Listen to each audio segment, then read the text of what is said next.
Your car's alternator is like its heart. It keeps electricity flowing to everything. Headlights, radio, even your engine needs it. If your alternator goes bad, your car won't run for long. Maybe your battery light is on. Maybe your headlights are dim. Time for a new alternator. Replacing an alternator can be intimidating, but it's doable.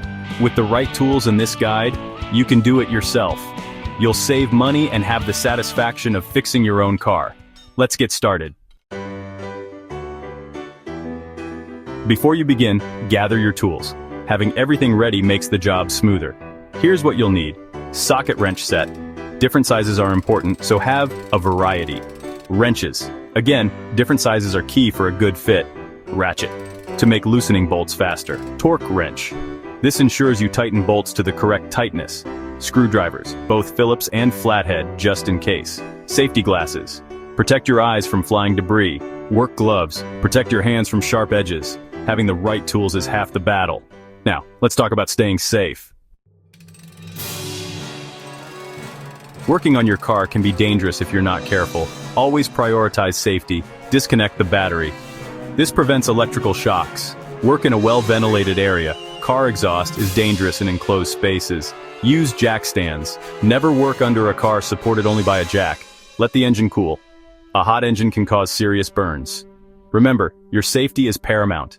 Take your time and don't rush the process. First things first, disconnect the battery. This prevents any electrical mishaps while you work. Locate the negative, black battery terminal. It usually has a minus sign. Use a wrench to loosen the nut holding the negative cable. Once loose, carefully wiggle the cable off the terminal. Tuck the negative cable away from the battery to avoid accidental contact. With the battery disconnected, you're safe to move on to the next step. Section 5. Removing the drive belt. The alternator is driven by a belt. To remove the alternator, you need to remove the belt first. First, locate the belt tensioner. It's usually a pulley with a square hole and an arm attached. Next, use a socket wrench or breaker bar to push the tensioner and relieve tension on the belt. While holding the tensioner, carefully slip the belt off the alternator pulley. Then slowly release the tensioner. With the belt off, the alternator is free from the engine. Section 6. Accessing the alternator. The alternator is usually mounted on the engine block. You might need to remove some components to access it. First, consult your car's repair manual. It'll show you exactly where the alternator is and what needs to be removed. Common parts to remove might include air intake, hoses, brackets, or even the radiator fan. As you remove parts, keep track of bolts and screws. You'll need them during reassembly. Take your time and be methodical. Labeling parts and their bolts can make reassembly much easier. Section 7. Disconnecting and removing. Now, it's time to free the alternator itself. First, locate the electrical connections on the back of the alternator. There's usually a thick wire and a plug. Disconnect the thick wire first. Use a wrench to loosen the nut. Then carefully pull the wire off.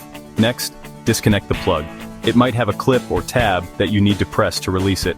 With the connections free, remove the bolts holding the alternator to the engine. Carefully wiggle the alternator free and lift it out of the engine bay. Congratulations! You've successfully removed the alternator. Section 8. Common issues and solutions. Sometimes things don't go as planned. Here are a few common issues you might encounter. Seized bolts. Try spraying penetrating oil and letting it soak before attempting to loosen them. Difficult access. You might need to use extensions or swivel joints with your socket wrench. Can't find the tensioner. Consult your repair manual, or look for online resources specific to your car model. Don't get discouraged if you encounter problems. Take a break, do some research, and try again. Section 9. Conclusion. You got this. Replacing an alternator is a great way to save money and learn about your car. Remember to take your time, follow the steps carefully, and don't be afraid to ask for help if needed. With a little patience and perseverance, you'll have your car back on the road in no time. Now go out there and tackle that alternator replacement like a pro.